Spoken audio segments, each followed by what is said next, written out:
நம்மளை பேச வரல, கர்த்தரை பேச வந்திருக்கிறோம்.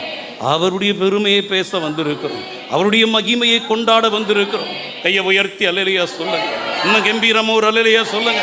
அருமையான கர்த்தருடைய பிள்ளைகளே, ஆண்டவர் பார்க்கிறது என்ன தெரியுமா? நம்முடைய விசுவாசத்தை கர்த்தர் பார்க்கிறாரு. அந்த விசுவாசம் பெரிதா இருந்ததுன்னா அவங்கள கர்த்தர் கனம் பண்றாரு.